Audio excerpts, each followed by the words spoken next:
What's up, guys? Welcome to the Highlight Series. This is episode 2. We're here with Nick Pass.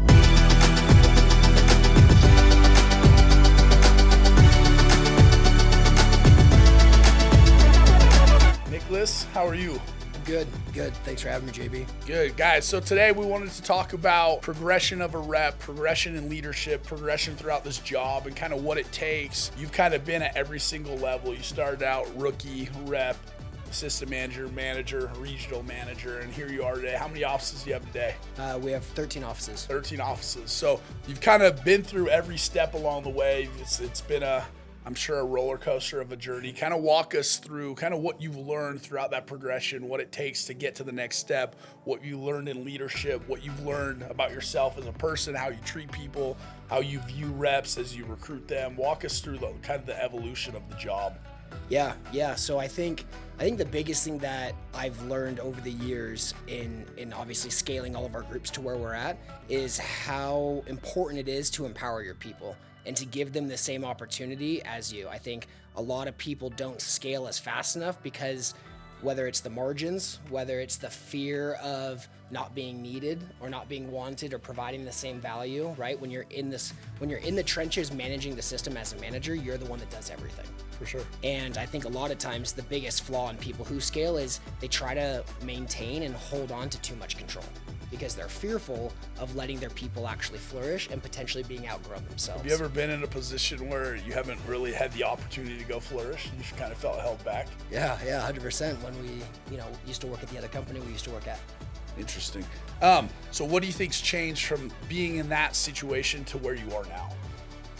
I think the biggest thing that's changed is giving our people, like I said, that same chance, allowing them to be able to step up into the manager role, forfeiting the margin, and giving them the full access and capabilities to run things their own way based off of how we did things previously. Yeah. I think that's a uniform, almost a system that we've created across all of our offices is the way that they run meetings, the way that they recruit people, the things they say, the way that they talk to people, and the way that they treat their people, giving them that same opportunity is how each of our offices have grown into the 400 or 500 reps we have. When you started, what year did you start? 2015 or 16? 2014. 14. Okay, when you started 2014, did you ever think you'd be where you're at today? No. Summer sales back at Vivint was just a means to an end, so I didn't have to work while attending BYU. Yeah. And then year after year, the golden handcuffs at Vivint, right? We started making more money, started growing our office, we produced more every year, and then the minute I decided to obviously, join your region back at Vivint was the year that I really started grasping and learning how to scale and develop your people and lead from the front. Why did you decide to roll with us compared to others? So yeah, 2020, going into 2015, if you remember at those regional meetings, I was like this new upcoming manager that everyone was highlighting because my former manager obviously got fired. And I chose to go with you because you were actually the only one that didn't ask me to come meet with them. All of the other regionals, Puck Hereford, Kenny Cox, all these other guys asked me to come meet with them, and you were the only one that never did. And I remember sitting in your office asking you a list of questions, right? And the thing that you said was, look, we're going to do this, and we're going to be the number one region at the time, and then division at Vivint with or without you. And I'm going to do it. It's a good line. It's a great line that you still say. But we're going to do it with or without you. And if you want to be a part of it, cool. If not, no big deal. It was just like a sale, but that was the first time I heard something like that. Whereas all of the other interviews that I had, I was like wanted. Yeah. Right. And so that threw me off and that attracted me. And then ever since then, we've grown year over year as far as production. Yeah. Crazy.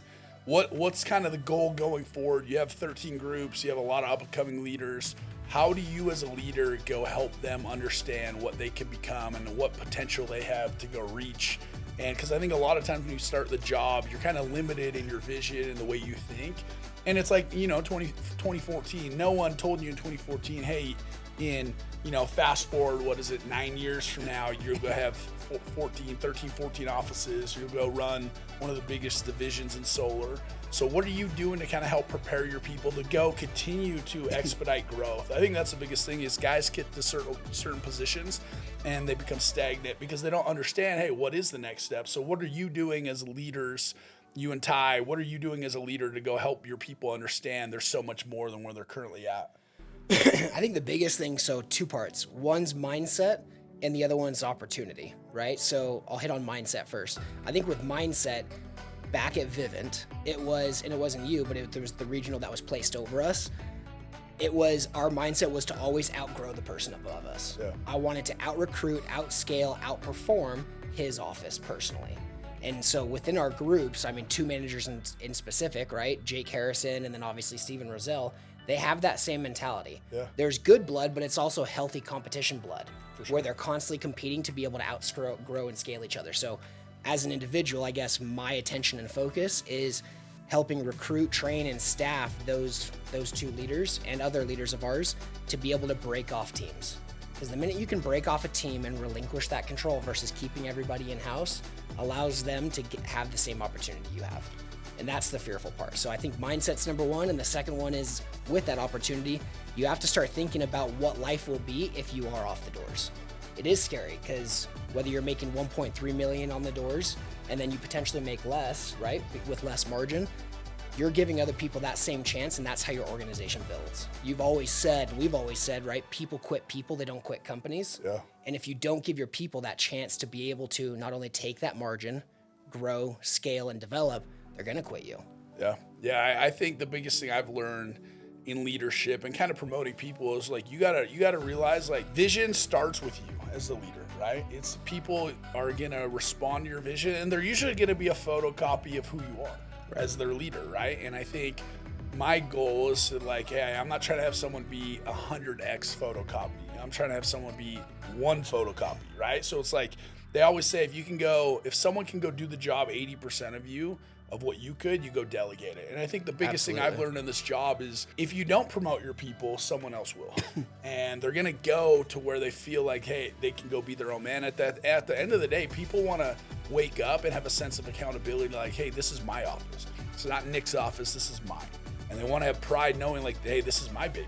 And I think for me, I realized early on is like, hey, if I can go help as many people as possible get to that position as fast as possible without skipping steps, without jumping through 4 or 5 stages, with preparing them the right way. So when they do go lead and run their own office, they can go do it in an efficient manner and a high level, right? And have the tools to be able to handle that sort of pressure. Yeah. Because it's funny, you don't like, as you grow or scale in any sort of leadership, like your responsibilities don't get any less. No. They get 10 times more. Yeah. Because the minute that you start delegating stuff to others who can do it competently, you have to take on 15 other tasks to be able to stay ahead, right? There's that law in leadership, the law of the half and law of the double, right? So as a leader, if we only do X, our people only do half as much. They'll do half as well as you are, and half as good as you are in some things, and then half as bad as you are in other or double as bad as you are in other things. So 2023 is here. What's the goal for not only this year, but like walk me through the next 3 years? What does it look like? 3 years from now, you wake up, what does it look like? Yeah, so our whole goal is we want to be able to break off and create as many regional managers to fill our position as fast as possible, right? So with our organization, our whole focus is how can we staff those teams, help them break off multiple teams, and recruit more teams to them to be able to take on more themselves. Because as they start doing that, that's how they multiply and scale. Because you can do business in the law of the law of addition or the law of multiplication. And the way that you multiply and scale fast, like we've done here, is through that, is by empowering people. So next couple of years is we're doing 11,000 installs as a company this year. I want to be able to do 11,000 installs just in our org, right? If we can do it as a company, why the hell can't we do it ourselves? Right? And I think kind of what you just said is everything. Like for those listening to this, it's a lot of it is we're limited in our beliefs and limited in our thinking and what we can actually go accomplish. And I think the more you realize if someone can do it, you can do it. And I think the beautiful thing about this job is there's very few people that will impress you. There's very few people you meet like, oh yeah, that makes sense. Most people you meet like, okay, if he can do it, I for sure can do it. Right. I think that's something I learned early on. And I had some of the best mentors, some of the best leaders, some of the best bosses. But I realized like, dude, they're no different than me. They've just been in the arena longer. They've been in the trenches longer. And I think that's kind of been the whole thing to like a Jake Harrison, a Steven Roselle, even a Matt and Brad. I look at Matt. Matt had an amazing year last year. And I'm like, eventually you wake up and you figure it out and you realize like, hey, these guys are no different than me. These guys get all this love, all this glory. And it's like, no, if they can do it, you can do it. And I think that would be the message to anyone listening is you see your leader, you can do that. You see your regional manager, you can be that person. And I think understanding and figuring that out sooner rather than later is going to give you a lot more vision, a lot more motivation when you are on the doors, when you are recruiting people. And we stop viewing people as dollars, and we start viewing them as leaders and people you want to work with for the next 5 years. Like for me, I'm not taking a recruiting meeting if I'm only working with that person for 5 months. I tell everyone, I'm saying, I want to work with you for the next 5 years. Right. And if you don't want to work here in the next 5 years, then let's not work together. Right. 5 months isn't doing anyone any favors. No, you know what I mean? There's no return on my time for that. Exactly. And I think the biggest thing you realize through growing leaders is I look at like, okay, what's been the best return on my time? Well, the people I've worked with the longest. Right. You know what I mean? So it's like your job as a leader is to work with that person forever. How do you work with that person forever? Well, you make sure they make more money year over year. You make sure you promote them in leadership year over year, and you make sure what they're building and you're helping them build is theirs, and they know it. And there's full accountability for the good and the bad. Right. And I think that's kind of the beautiful thing about leadership is if it's good and it's yours, you get the praise. If it's bad, you also take the bullets. And if you don't want to sign up for that, don't be a leader. Right. And especially like adding on top of it, it's also like the whole praise.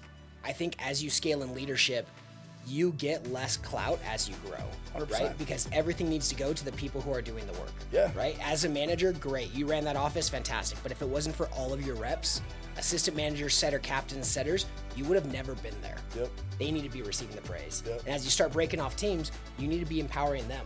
You need to give them the clout. You need to be able to give them that same vision and opportunity, because the minute that someone catches that, it's the same addicting connection that we received when we were closing deals. Yep. Like breaking off teams, scaling your people, and giving them that same chance is the most addicting feeling on the planet. Because you're right, when you help your people make more money year over year, that's when you actually scale. Yeah, so kind of like what you said, I think the biggest thing is as you progress in leadership, like you said, you kind of take a step back from getting all the love, getting all the recognition. And it's, for me, I always, did really well at selling personally. And it's funny to watch because those guys get all the love, right? And in reality, those dudes are they're the rabbits. They kind of go lead the race. At the end of the day, too, it's also understanding that, dude, part of this job is promoting people, giving them the clout, giving them the glory, because that's how people thrive, right? Right. And it is a little humbling, right? Watching it, and even especially like in your shoes as a leader, you're like, dude, I have 13 offices, I have all these people. Well, you don't really get a lot of love. It's the guy closing 15 last week, There's a quote that basically says this: "It's a leader's best when people barely know he exists. When the work is done, his aim is fulfilled, they'll say, we did it ourselves." Summarizing leadership would just be that, right? Is your people want to be like, oh, no, I did it myself. And it's like, yeah, yes and no, right? Ideally, for me as a leader, it's like I want to go build a system where people can wake up and be like, no, I did it myself. And when in reality, everything, all the everything that goes behind the scenes, everything that goes into it. And I think that would kind of be the stage that you're at is, dude, your job is to go build a system that people can go thrive. And I always say, like, a byproduct of a good system is decent talent makes great money. Right. And eventually when decent talent makes great money is decent talent becomes great. And I think we're seeing it firsthand. I think I look at Steve Roselle, I look at Matt, and it's like, dude, at Vivint, what did they do? Not a lot, right? A good system allows decent talent to make great money, but it also allows decent talent to become great talent. And I think both those dudes, amongst others, fall in that category. Is now you look at him like, that dude's great. That dude's amazing. And for me, I want to look back and be like, and hopefully let everyone think they did it themselves. Yeah, it's like that Jim Harbaugh quote, right? Like some people wake up on third base thinking that they hit a triple when really they just woke up there. Yeah, 100%. Right? Allowing your people to take that clout, take that recognition, and you guide them along the way. That is the fulfilling piece in any position, from going from a setter to a setter captain to a closer to a manager to running multiple teams. Is you have to allow your people to receive all the praise, and you just have to be confident with guiding them along the way, making sure that they don't make the same decisions you have. Because ultimately, it's just like raising kids. Yeah. Like, you have to be okay with letting them fall on their face and just guiding them through everything. Yeah, and that's why they say, like, if they can do it 80% as well, you let them do it. And it's like, in my mind, originally I'm like, no. But the reality is you can only carry 3 or 4 people on your back, but you can go motivate thousands, right? Yep. And so I think for me as a leader, I've tried to realize that it's like, hey, dude, I'm not going to be able to go hold someone's hand forever. I can go inspire people, I can go motivate the masses, but like eventually, you know, they're gonna have to go figure it out themselves. And I hope they wake up and say, oh, I did it myself. And I hope they wake up and they're on third base and they think they hit a triple. You know what I mean? At the end of the day, our job as leaders is to go build that system so decent talent can go make great money, and eventually decent talent can become really great at the job. And I think we're seeing it firsthand. Yeah. Not just only those two people, but I could go through the whole company. Is guys are thriving, and more importantly, it's guys are thriving and knowing like this is just the beginning. I think in 5 years it looks very, very, very, very different. And I think guys are not only making phenomenal money, but those guys are going to look back, and I look at Steven Roselle. Steven's not just doing good. I look at Branson Hatch, who went from amazing setter to setter captain to great closer. And it's like that as a leader for me, that's all I care about. But pause, even back in 2019, he only sold 8 alarm accounts. Yeah, he was terrible. He sold 8 in an entire summer selling alarms. And then where he's at now. Yeah, and Stetson Hatch sold 12.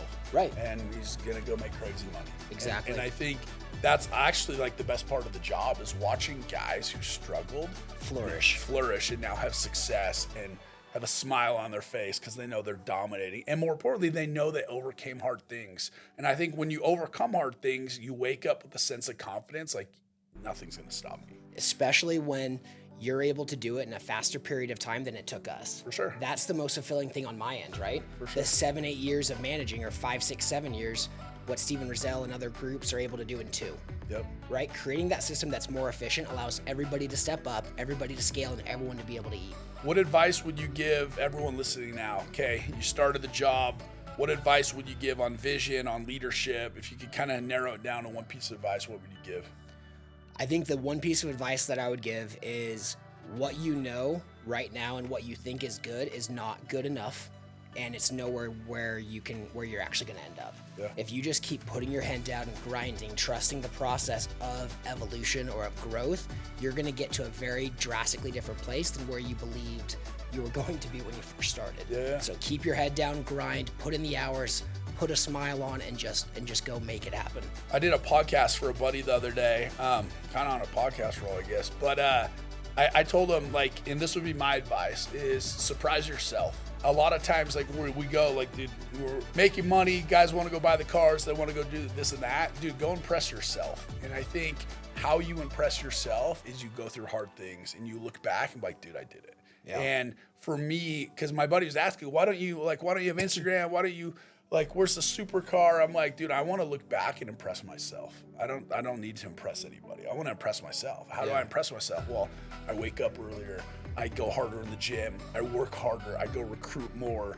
I go do bigger things. I can look back and be like, yo, I did it. Yep. And I think sometimes we get so caught up in trying to impress other people. It's like, my advice is start impressing yourself and make it a goal every week. Do something that you're going to go impress yourself. And you're going to realize how quickly of a different person you become, because you're like, dude, I did it. I can do hard things. I can overcome hard things. And here you are. You're going to wake up one day and have 13 offices. And I think that's how it goes. And I think for me, looking at you, like, that's the biggest thing. Like, you need to be impressed with what you did. Like, but what you've done is just a starting point. Yeah, it's nowhere near where I want to be. 100%. This is just the beginning. Absolutely. So, well, I appreciate it. Nick Pass, thank you. Always a pleasure. Love having you on the highlight series. More to come next week.